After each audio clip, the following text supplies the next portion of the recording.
있습니다. 오늘은 두 번째 계명의 말씀을 나눌 텐데요. 그 전에 제가 한 가지 실제 있었던 이야기를 한번 나누어 드리려고 해요. 들어보시면 너무 무서운 이야기입니다. 너무 두려운 이야기인데 잘 들어보셔요. 이제 60대 부부가 있었는데 아내의 생일을 맞이하여서 남편분이 난생 처음으로 아내에게 이제 생일 선물을 해야 되겠다라고 생각을 했습니다. 이것만 들어도 너무 두려운 이야기이지 않습니까? 나이가 60이 되었는데 처음으로 아내에게 생일 선물을 해야겠다라고 생각했다면 정말 두려운 일이 아닐 수 없습니다. 그죠? 이 남자분이 어떤 이제 부부 세미나 이런 데 참석을 하셔서 이렇게 생각이 좀 많이 바뀌셨는지, 내가 아내에게 정말 생일 선물을 해야겠다라고 마음을 먹고, 아내가 필요한 것이 무엇일까 이렇게 곰곰이 보다가, 아내가 맨날 이렇게 다리미가 고장이 났다고, 그래서 막 잘 안 된다고, 팔목 아프다 그러고 막 이런 이야기를, 무겁고 이런 이야기를 들어서 정말 최신식 서가지고 이렇게 다리는 금방 다려지는 다리미 있잖아요. 이제 그 다리미를 선물해서 아내에게 주었습니다. 아내가 처음으로 생일 선물을 남편에게 받았으니 얼마나 기뻤겠어요. 너무 뛸 듯이 기뻤다고 해요. 그 다음에 아내의 생일이 돌아왔습니다. 여러분 점점 두려워지지 않습니까? 두 번째, 그 다음 아내의 생일을 맞이하여서 이 남편분이 또 아내한테 어떤 생일 선물을 할까 고민을 하다가, 아내가 이제 청소한다고 너무 막 허리 아프고 힘들어 한다고 하니까 무선형으로 가벼운 최신형 전기 청소기를 선물로, 생일 선물이라고 해 주었어요. 두렵지 않으세요? 저는 이 얘기를 들으면서 두렵다, 어떤 일이 벌어질까 이런 생각이 들었는데, 아내가 처음 그 다리미를 받았을 때만큼 기쁘지는 않았지만 그래도 고맙다 생각해줘서 고맙다 하고 이제 애써 웃음으로 이렇게 잘 넘어갔습니다. 그 다음에 아내의 생일이 되었습니다. 이제 아내가 설마 하게 했겠죠. 설마 얘기를 할까? 설마 이렇게 했는데, 이제 그 생일날, 그 전날 생일날 저녁에 남편이 와서 여보 생일 축하해 하면서 하얀 봉투를 이렇게 내밀더랍니다. 그래서 그럼 그렇지, 우리 남편이 이제 깨달았구나 이렇게 생각하고 고마워 하고 이제 봉투를 받아서 이렇게 여는데 종이가 이렇게 접혀 있는 거예요. 그래서 편지를 썼나? 그래, 편지도 괜찮지 하고 이제 종이를 딱 열어봤는데 깜짝 놀랐습니다. 이제 그 최신형 세탁기를 계약해가지고 이 세탁기가 내일 배달될 거라는 그 계약서. 요거 나 자기 생일 선물로 세탁기 최신형, 이게 공기방울이 어쩌고 저쩌고 그 드라이 기능까지 있어가지고 넣기만 하면 다 이렇게 된다고. 이 세탁기를 계약했다고. 이제 내일 선물 그 생일날 맞춰서 도착할 거라고. 이렇게 이제 왔다고 합니다.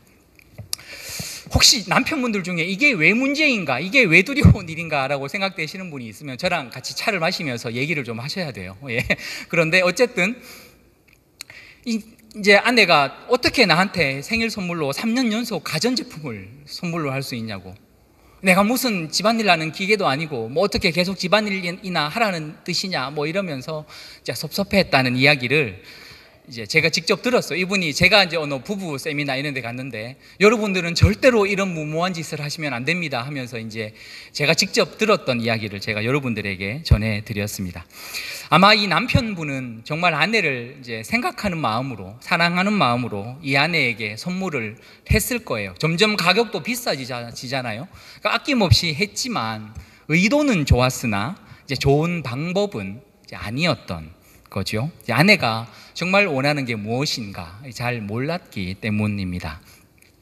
우리가 잘 알고 있는 우리 대소요리 문답 첫 번째가 무엇이냐고 물어보면 우리는 주저하지 않고 하나님을 영화롭게 하며 영원토록 하나님을 즐거워하는 것입니다, 이렇게 대답을 할 거예요.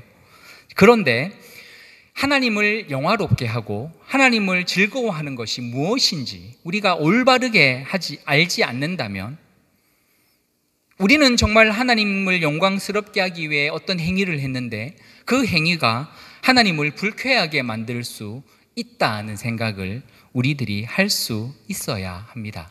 우리 지난 몇 주 동안 첫 번째 계명을 나누었습니다. 1계명을 통해 하나님이 어떤 분이신가, 창조주이시고 언제나 유일하시고 변함없으시고 그리고 무엇보다 우리를 구원하신 하나님임을 알게 되었습니다. 이 하나님이 우리들이 경배하는 유일한 대상입니다. 그리고 오늘부터 나눌 두 번째 계명은 그렇다면 우리가 이런 하나님을 어떻게 경배해야 하는가에 초점이 맞추어져 있습니다. 그러니까 첫 번째 계명은 하나님이 어떤 분이신가, 하나님을 알아가는 것이고, 두 번째 계명은 이 하나님을 어떻게 예배할 수 있는가, 어떻게 진심으로 올바르게 사랑할 수 있는가에 대한 계명이라고 할 수 있습니다. 자, 우리가 오늘 여러분과 함께 이 두 번째 계명을 통해 하나님을 사랑한다고 자신 있게 고백하는 우리가 어떻게 하나님을 참되게 올바르게 사랑하고 예배할 수 있는지에 대해서 한번 살펴보도록 하겠습니다. 첫 번째인데요, 형상의 금지입니다. 이 형상의 금지, 이것은 이스라엘 예배의 가장 독특하고 가장 특징적인 면입니다. 왜냐하면 고대에는 모든 신들은 형상이 있었어요.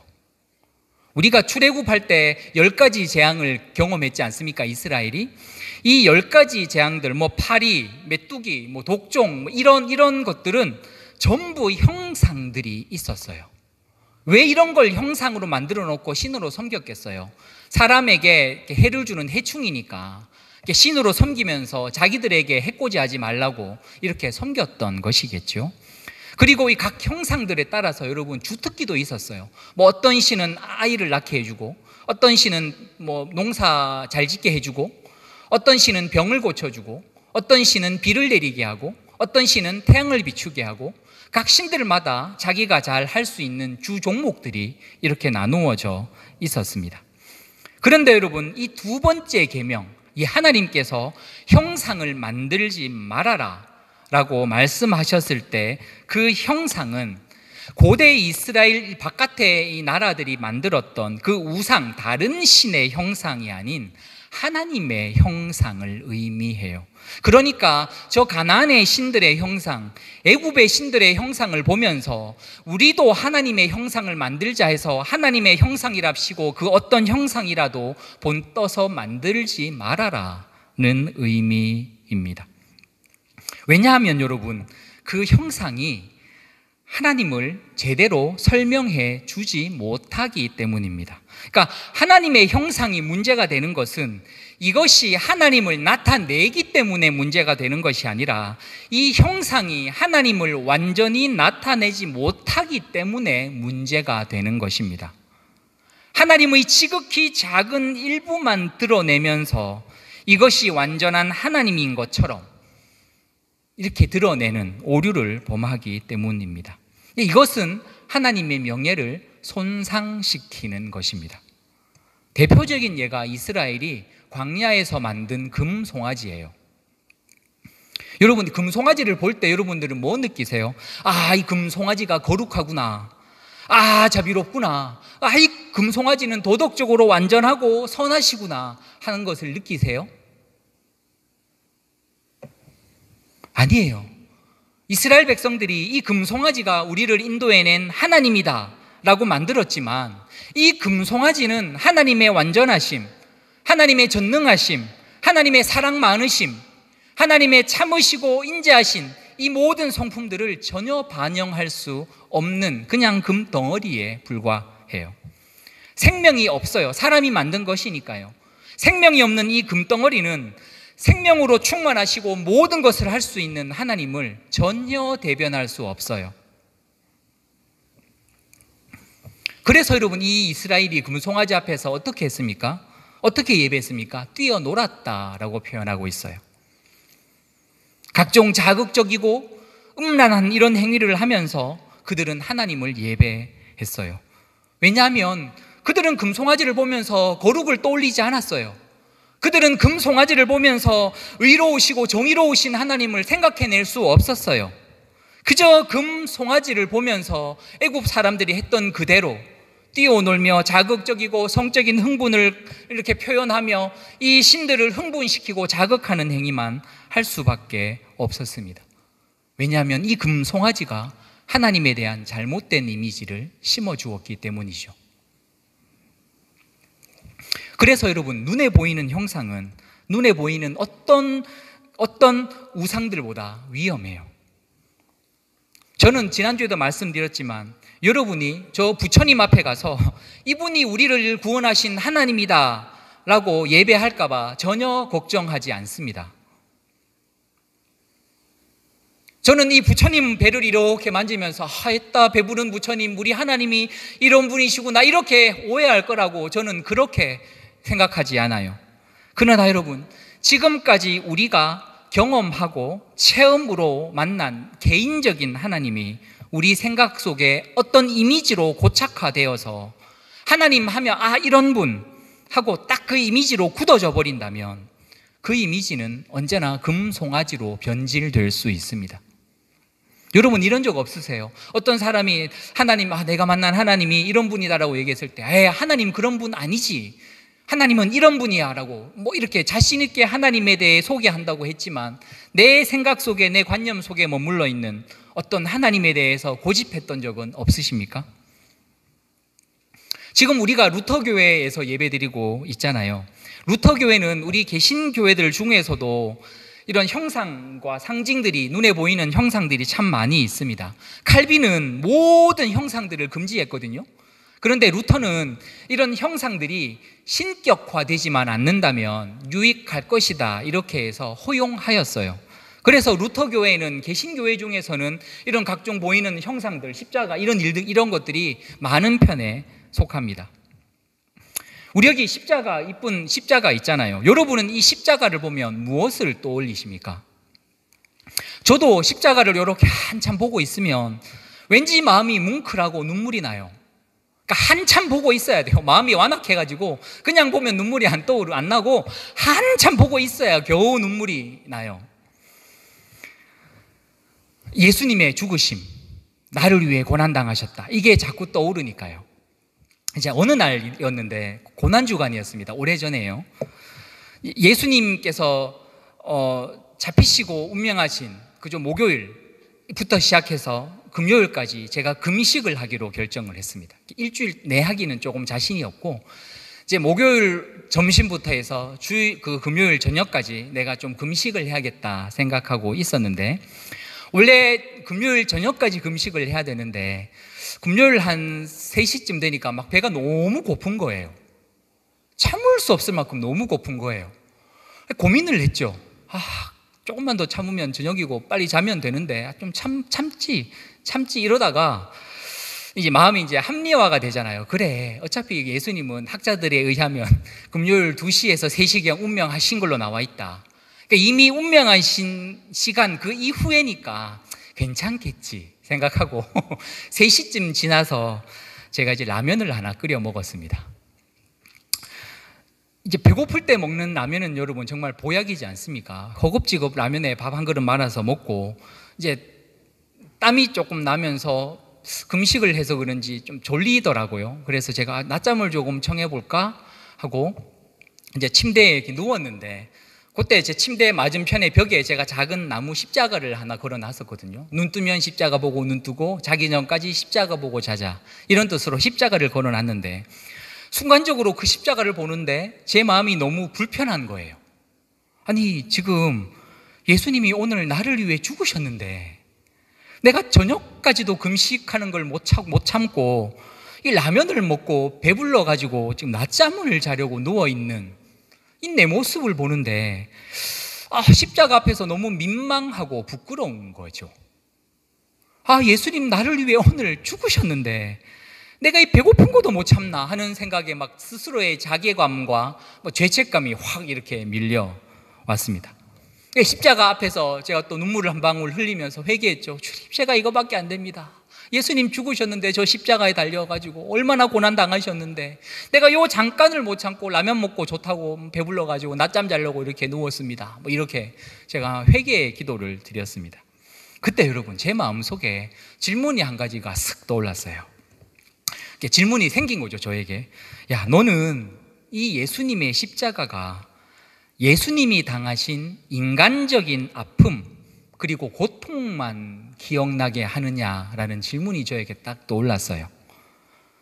그 십자가에는 예수님이 당하신 인간적인 고통뿐만 아니라 그리스도가 되셔서 부활하시고 마침내 인간들을 얽어매고 있던 모든 사망 권세를 이겨내고 승리하신 그 신적인 영광, 그 능력은 나타내지 않느냐라는 질문이 저에게 생겼어요. 지금까지 저에게 있어서 십자가는 그냥 한탄하고 울어야 되는 대상, 나를 위해 죽으신 예수님, 고난당하신 그 예수님을 바라보며, 그리고 특별히 고난주간에는 그 패션 오브 크라이스트, 예수님의 고난당하신 그 영화를 보며 막 눈물 흘려야만 했던 그 십자가였거든요. 그런데 사실 그 십자가에는 예수님의 인간적인 고통뿐만 아니라 신적인 부활과 승리, 영광스러운 모습의 그 하나님의 모습까지 그대로 다 담겨져 있는 것이 사실은 정말 십자가의 의미이지 않습니까? 여러분, 만약 우리가 이 십자가를 보면서 그저 한탄하고 눈물만 흘린다면 승리하신 예수 그리스도, 사단의 모든 권세를 깨뜨려 버리신 예수 그리스도로 인한 그 기쁨을 우리가 가질 수 없다면 우리는 이 십자가를 통해 하나님에 대한 단편적인 이미지만을 가지게 됩니다. 십자가 앞에서 회개하고 탄식하고 그저 내가 예수님 죽였다라고 울기만 하는 예배는 하나님의 그 영광을 온전하게 드러내는 예배가 될 수 없는 것이죠. 여러분, 이처럼 하나님에 대한 인간의 경험 자체가 지속해서 자꾸 하나님을 축소하려는 경향으로 나타나요. 인간은 자기가 경험한 게 다인 줄 아니까. 그래서 하나님은 자꾸 하나님을 축소하는 형상, 이미지를 만들지 말라고 우리에게 말씀하셨습니다. 이 형상을 보면서 내가 만들어낸 하나님에 대한 이미지를 가지고 하나님에 대한 축소된 이미지로 우리가 하나님을 예배한다면 그것은 하나님을 올바로 예배하는 자세가 아닙니다. 하나님에 대한 잘못된 이미지로 드려지는 예배는 어쩌면 하나님이 아닌 다른 신을 예배하는 우상 숭배가 될지도 몰라요. 위험한 이야기고 두려운 이야기죠. 사실 여러분, 형상이 우리 눈에 보이면 좋아요. 유익해요. 오늘 말씀에 너희를 위하여라고 되어 있잖아요.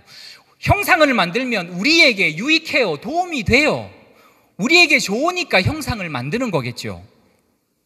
예배에 더 집중할 수도 있을 거예요. 저런 멋진 십자가 말고요, 정말 예수님이 달려 죽으신 십자가 만들어 놓고 거기에 예수님 피도 좀 뿌려 놓고 예수님도 형상 만들어서 십자가에 달려 이렇게 걸어 놓고 이러면 어쩌면 훨씬 우리가 더 예배 잘 드릴 수 있을지도 몰라요. 어디에 예수님이 십자가에 달려 이렇게 있는데 좋을 생각을 하고 잡생각을 할 수가 있겠어요? 여러분, 한국에서 개신교인들과 천주교인들의 그 우울증 비율에 대한 연구가 있었어요. 여러분, 개신교인들이 우울증에 많이 걸릴까요? 천주교인들이 우울증에 많이 걸릴까요? 이 비교를 해봤는데 개신교인들이 우울증에 더 많이 걸린대요. 이제 학자들이 연구를 한 거죠. 왜 그럴까 해서 연구를 해보니 이렇게 결론을 내렸어요. 천주교회는 눈에 보이는 것들이 많아요. 그리고 귀에 들리는 것이 많아요. 특별히 고해성사 하잖아요. 죄를 고백하면 신부가 내가 너의 죄를 사하노라 이러면서 직접 죄가 이제 사함을 받았다는 음성으로 확인 듣잖아요. 눈에 보이고 눈에 들리고 눈에 보이죠. 눈에 보이고 귀에 들리는 신앙생활을 하니까 사람들의 마음이 훨씬 더 평안해지더라는 거예요. 그래서 천주교인들이 개신교인들보다 우울증에 걸릴 비율이 적다고 그래요. 그러니 여러분, 눈으로 볼 수 있도록 예수님 사진 걸어놓고 십자가도 걸어놓고 이러면 얼마나 우리들에게 유익이 되겠어요. 그런데 하나님은 이것을 하지 말아라 금지하셨습니다. 왜냐하면 이 형상들이 하나님에 대해 잘못된 시각, 편협하고 축소된 하나님의 이미지를 주기 때문입니다. 이 우상 숭배라고 하나님 하지 말라고 말씀하셨어요. 형상을 금지하신 두 번째 이유는 예배가 인간들의 그런 편의 위주로 빠질 수 있기 때문입니다. 우리 앞에서 금송아지 이야기했지만 이들이 왜 뛰어놀았겠어요? 금송아지 앞에서 그들이 늘 봤어요. 그들이 늘 익숙하던 거예요. 그게 애굽 사람들은 다 그렇게 뛰어놀았어요. 모든 신에게 예배 드릴 때마다. 그러니 얼마나 익숙하고 좋아요. 편하고.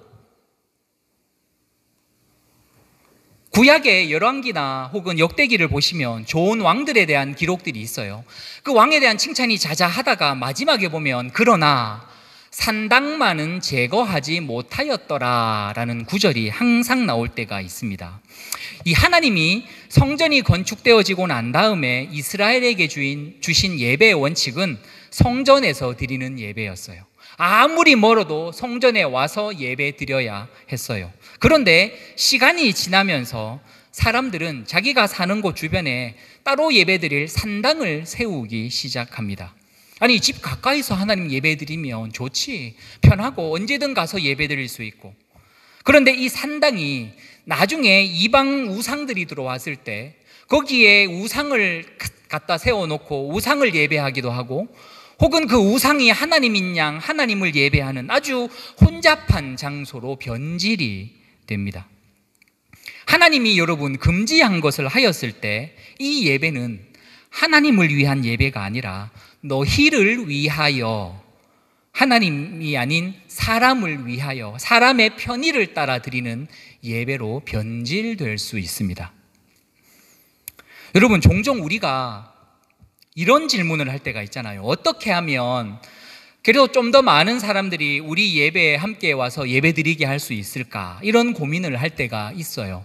사실 저도 있어요. 어떻게 하면 좀 더 많은 사람들이 우리 예배를 영상으로 시청하고 또 이 자리에 나올 수 있을까? 이런 고민을 사실은 저도 할 때가 있어요. 왜냐하면 제가 이제 담임 목사가 되었으니까 그래도 사람들이 좀 늘어야 여러분들 보기에 면도 서고요.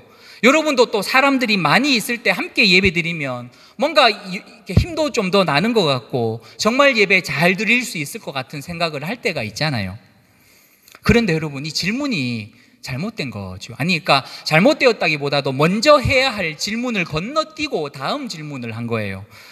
정말 우리가 예배와 관련해서 해야 할 필요한 질문은 이 예배를 통해, 내가 드리는 이 예배, 우리가 함께 드리는 이 예배를 통해 창조주이시고 구원자이시고 심판주이신 하나님이 올바르게 영광을 받으시고 계신가 하는 질문을 우리는 사실은 먼저 해야 돼요.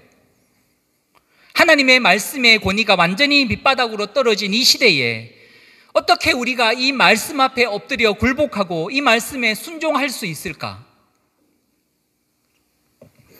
하나님의 은혜와 사랑, 그 영광에 합당하게 우리가 어떻게 하나님을 예배할 수 있을까에 대한 고민을 먼저 해야 돼요.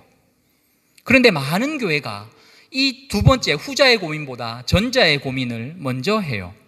어떻게 더 많은 사람들을 예배에 나오게 할 수 있을까? 어떤 미국 교회는 여러분, 매주 예배가 끝날 때마다 나가는 사람들에게 설문조사를 해요. 오늘 예배가 어떠했습니까? 설명해 주시고 평가해 주십시오. 어떻게 하면 이 예배를 통해 당신이 더 은혜를 받을 수 있겠습니까? 우리가 최대한 돕겠습니다. 이렇게 설문조사를 해요. 오늘 설교는 어땠습니까? 길었습니까? 짧았습니까? 지겨웠습니까? 아니면 너무 죄에 대한 이야기를 많이 하고 심판에 대한 이야기를 많이 해서 불편했습니까? 고치겠습니다. 최대한 편안하게 말씀 들을 수 있도록 고치겠습니다. 기도는 어떻습니까? 길었습니까? 기도하는 시간이 많았습니까? 통성으로 기도해서 너무 시끄러웠습니까? 아니면 너무 조용히 기도해서 너무 지루했습니까? 우리가 고치겠습니다. 최대한 여러분의 의견을 반영하겠습니다. 찬양은 어땠습니까? 너무 옛날 찬양만 합니까? 너무 새로운 찬양을 합니까? 너무 빠릅니까? 너무 느립니까? 최대한 불편하지 않도록 우리가 돕겠습니다. 이렇게 설문조사를 하는 교회들도 있습니다. 이 핵심이 뭐예요? 예배를 통해 우리 하나님의 그 영광을 드러내고 우리가 하나님의 백성으로 충성되게 살 것을 결단하는 것보다 내가 만족하는 예배, 내가 위로받고 내가 감동받고 내 마음에 어떤 카타르시스를 경험하고 내가 원하는 형식으로 예배를 드리는 것이 중요하고 내가 동의하는 설교를 듣기를 원하고 그래서 내가 조금이라도 불편하게 만드는 예배 요소는 받아들일 수 없는 그야말로 자기를 위한 예배이지 않습니까? 그래서 예배를 통해 서비스, 우리가 예배를 통해 하나님을 서비스, 섬겨야 되는데 오히려 이 예배를 통해 내가 서비스, 섬김을 받고 돌아가는 예배. 많은 사람들이 오늘날 여기에 관심이 있습니다. 심판주로 다시 오실 예수 그리스도의 그 영광을 선포하는 예배, 주님을 기다리고 주님을 맞이할 준비를 해야 한다고 선포하는 예배, 우리의 죄를 철저하게 드러내고 거룩하신 하나님 앞에 우리의 죄인됨으로 인하여 엎드려 우는 예배, 우리가 그리스도 안에서 하나님과 더욱더 결속되고 충성을 결단하는 예배. 여러분, 이런 예배가 정말 하나님이 기뻐 받으시는 예배가 아닐까요? 오늘날 교인들은 더 이상 하나님을 예배의 주인으로 생각하지 않을 때가 있습니다. 내가 하나님의 임재를 얼마나 느끼고 체험했는가, 이 느낌이 중요해요. 내가 오늘 얼마나 느꼈는가, 내가 오늘 얼마나 감동했는가, 이게 중요해요. 내가 얼마나 하나님의 이름을 영광스럽게 하였는가, 하나님이 내가 드리는 이 예배로 인하여 충분하게 경배 받으셨는가, 여기에 대해서는 관심이 없어요. 내가 얼마나 느꼈는가, 내가 얼마나 감동을 받았는가, 이 느낌에 따라 사람들이 모여들고 교회가 성장해요. 이 느낌을 많이 주는 목사님에게 사람들이 열광해요. 저 목사님 설교 좋다고 우우 갔다가 오고. 이 예배를 통해 내가 얼마나 하나님을 경배했는지 우리는 질문하지 않습니다. 이런 마음으로 예배를 드리니 이 예배는 여러분 더 이상 하나님을 위한 예배가 아니고 자기를 위한 예배, 하나님의 표현에 너희를 위한 예배가 될 수밖에요. 자기의 유익을 위하는 예배가 되었으니 더 큰 유익이 있으면 예배 빠지는 거죠. 피곤하면 예배 빠지고, 쉬고 싶으면 예배 빠지고, 설교가 마음에 안 들면 교회 옮기고, 형식이 마음에 안 들면 그 형식 맞는 교회 찾아다니고, 이렇게 자기에게 더 유익하고 자기에게 더 편안한 예배를 찾아 돌아다닙니다. 그러니 여러분, 너희를 위하여라는 의미는 하나님 편에 이런 마음 아니겠어요? 너희들 편하자고, 너희들 좋자고, 너희들이 원하는 방식으로, 설령 그 방식이 너희들의 기호에 맞고 너희에게 어떤 좋은 느낌을 주고 감동을 준다 하더라도 너희들 좋자고 그렇게 예배드리지 말라고 우리에게 말씀하시는 것 아니겠습니까? 여러분은 오늘 우리가 함께 드리는 이 예배가, 그리고 여러분이 드리는 이 예배가 하나님을 정말 경배하고 있는 예배라고 생각되십니까? 우리가 드리는 찬양과 기도, 우리가 듣고 있는 이 말씀이 조금이라도 하나님의 성품에 위배가 되거나 하나님의 본성을 축소한다고 생각되지는 않으십니까? 적어도 우리 교회가 하나님의 이 진리의 말씀이 가감없이 온전하게 선포되고 있습니까? 여러분, 이것이 정말 우리가 예배를 위해 고민해야 될 문제인 것이죠. 여러분, 우리 예배가 정말 그렇게 드려지고 있다면요, 너희를 위한 예배가 아니고요, 정말 하나님을 위한 예배로 드려지고 있다면 사람 적고 많은 게 뭐가 문제예요? 사람 적은 게 뭐가 걸려요? 하나님이 예배를 받으셨는데. 그러니 여러분, 아무리 우리가 정성스럽게 예배를 드리고 하나님을 위해 하나님의 이름을 부르며 예배를 드려도 그 예배가 하나님을 향한 예배가 아니고 나의 이미지에 따라, 내가 만들어낸 하나님의 그 이미지에 따라, 내가 나의 편의를 따라 드리는 예배라면 그것은 하나님의 형상을 세워놓고 드리는 예배, 하나님이 원하지 않는 예배임을 우리가 기억해야 해요. 자, 그러면 여러분, 우리가 마지막으로 어떻게 해야 자기를 위하여, 너희를 위하여, 나를 위하여 드리는 예배가 아니라 하나님을 위해 예배할 수 있을까? 이제 제가 늘 강조하지만 십계명의 처음으로 다시 돌아가야 되는 거죠. 나를 구원하신 하나님, 아무도 거들떠보지 않는 그 죄의 수렁텅이에 죽어가고 있던, 아니 죽었던, 그냥 그 죄의 물에 둥둥 떠다니던 나를 살려내신 하나님, 여기가 시작점이에요. 예배는 언제나 여기에서 출발해요. 다른 이유 있습니까? 하나님이 내 기도를 들어주셔서 내 소원을 성취해 주셔서 우리가 하나님을 예배합니까? 그것도 맞겠지만 우리가 궁극적으로 하나님을 예배해야 되는 이유는 우리를 구원하여 주신 하나님, 아무도 관심 없던 우리를 사랑하여 주시고 자녀 삼아 주신 그 하나님의 은혜, 여기에서 우리의 예배가 언제나 시작하는 것이죠. 예배가 힘들고 집중이 잘 되지 않고 사는 게 힘들다 보니 기도도 못하겠고 피곤하다 보니 예배도 안 나오고 싶고, 바로 그럴 때 나를 위해 죽으신 예수님, 나를 살리기 위해 죽으신 예수님을 다시 한번 묵상해 보십시오. 그리고 다시 심판주로 오실 그 주님, 그분 앞에 내가 설 날을 다시 한번 떠올려 보십시오. 막 정신이 반짝 번쩍 들걸요?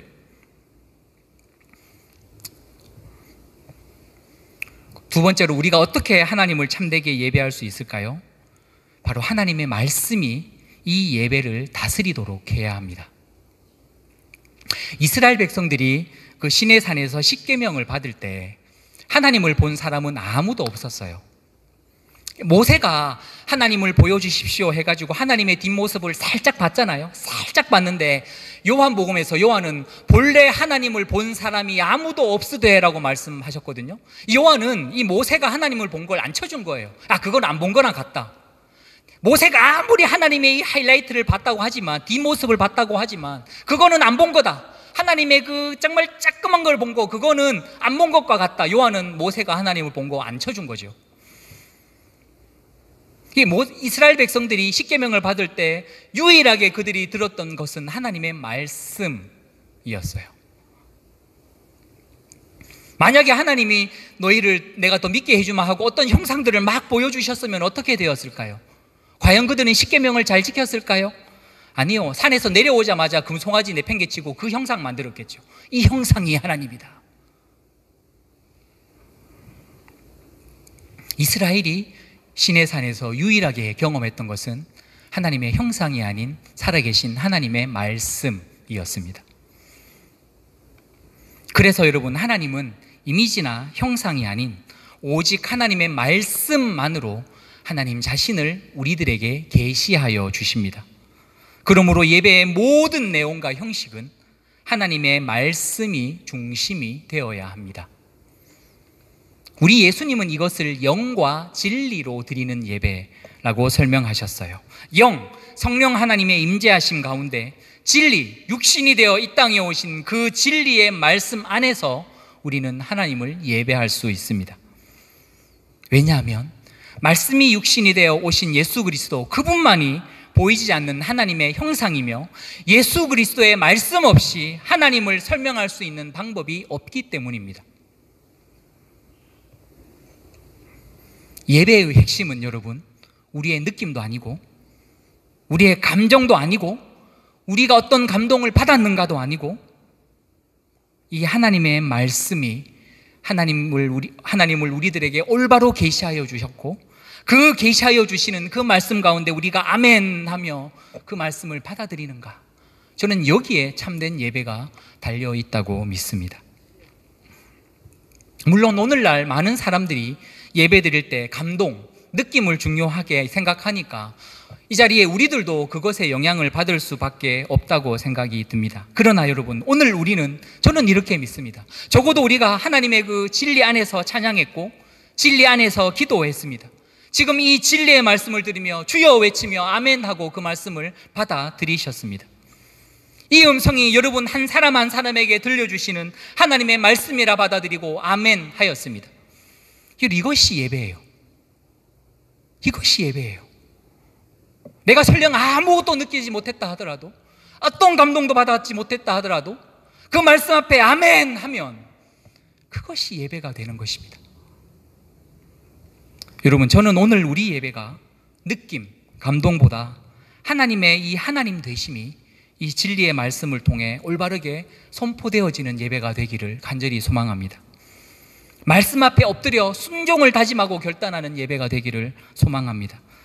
이 하나님의 말씀이 우리들에게 계시되어졌을 때, 아, 하나님 이런 분이시구나, 내가 오늘 새로운 하나님을 만났다, 경험했다, 깨달았다라고 고백할 수 있는 예배가 될 수 있기를 소망합니다.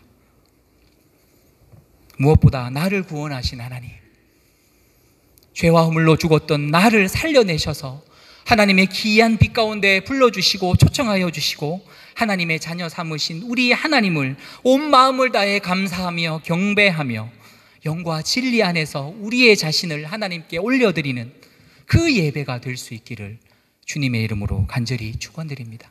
여러분, 우리 교회는 이거 구합시다.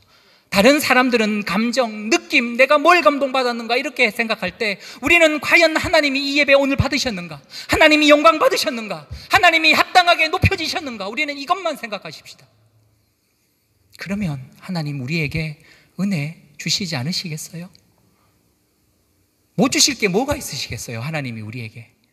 그러니 우리가 구할 것은 우리를 통하여 하나님의 그 이름이 높임받는 것, 이번 한 주간도 우리의 삶을 통하여 하나님 그 이름이 높임받고 영광받는 것, 오직 이것만을 구하며 살아가는 우리 모두가 다 되실 수 있기를 주님의 이름으로 간절히 축원드립니다.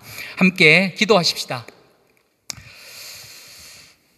우리 시간 마음을 다하여 기쁨으로 하나님께 기도하며 고백하십시다. 하나님을 높여드리십시다. 하나님, 우리 예배를 통하여 하나님을 높여드립니다. 이 말씀을 통하여 하나님을 경배합니다. 하나님, 우리의 모든 예배를 통하여 우리를 구원하신 하나님, 창조주 하나님, 심판주로 다시 하늘 오실 하나님을 높여드리고 경배합니다. 오직 하나님만 경배하고 높여드리는 것이 우리 예배의 핵심이요 초점되게 하여 주시옵소서. 하나님의 영광이 드러나는 예배, 하나님의 높으심만이 드러나는 예배 될 수 있도록 주님, 우리는 철저하게 사라지며 우리는 나타나지 않고 오직 하나님만 드러나며 영광받는 예배 될 수 있도록 하나님 역사하여 주시옵소서. 우리 예배를 위하여 다시 한번 하나님께 기도하며 나아가도록 하십시다. 오 자비로우신 하나님 아버지, 감사합니다. 하나님, 우리 하나님을 예배합니다. 경배합니다. 찬양합니다. 높여드립니다. 하나님, 내가 예배하고 싶지 않을 그때라도 하나님을 예배합니다. 하나님 아버지, 내가 하나님 앞에 나오고 이를 원하지 않는 그 순간이라도 하나님을 예배합니다. 왜냐하면 하나님은 예배 받으시기에 합당하신 분이십니다. 하나님만이 경배하여 받으시기에 합당하신 분이십니다. 하나님, 이 하나님을 우리가 예배하게 하시니 감사합니다. 우리의 모든 삶을 다하여 하나님 높여드리기를 원합니다. 우리가 드려지는 모든 예배를 통해 하나님 경배하기를 원합니다. 하나님, 경배 받으시고 높임 받으십시오. 하나님, 그 말씀 앞에 엎드려 회개하며 그 말씀 앞에 엎드려 이 말씀이 하나님의 말씀임을 아멘하며 받아들이며 이 말씀만이 우리를 구원하시는 능력의 말씀이요 생명의 말씀임을 받아들이오니 주여 이곳에 오셔서 높임 받아주시고 하나님 되심을 나타내어 주시며 하나님의 보좌를 취하시고 하나님께 합당한 영광과 존귀와 권세와 찬양과 무궁한 영광을 받으시옵소서. 우리 예배 가운데 온전히 하나님이 드러나게 하여 주시고 우리들의 생각, 느낌, 감정들은 조금도 중요하지 않으니 오직 하나님만 영광받는 예배 되어질 수 있도록 살아계신 하나님 역사하여 주시고 인도하여 주시옵소서. 주여 함께하여 주시기를 소원하오니 아버지 은혜 내려 주시고 인도하여 주시옵소서. 주여 잡아 주시옵소서. 우리 이 시간 마지막으로 우리 환우들을 다시 한번 주님의 손 위에 올려드립시다. 하나님, 이번 한 주간도 사랑하는 우리 환우들에게 은혜 내려 주십시오. 우리 김경원 집사님, 김시자 권사님, 우리 에밀리 송 권사님, 석실자 권사님, 우리 이영진 권사님, 홍순성 집사님, 우리 최양숙 집사님, 김일청 집사님까지 아버지여, 아버지여, 아버지 하나님의 영광을 이들에게도 계시하여 주시고 하나님의 그 영광이 오늘 이번 한 주간을 살아가는 우리 환우들의 힘과 능력이 될 수 있도록 하나님 은혜 베풀어 주시옵소서. 우리 환우들을 위하여 함께 마지막으로 마음 모아 기도하도록 하겠습니다.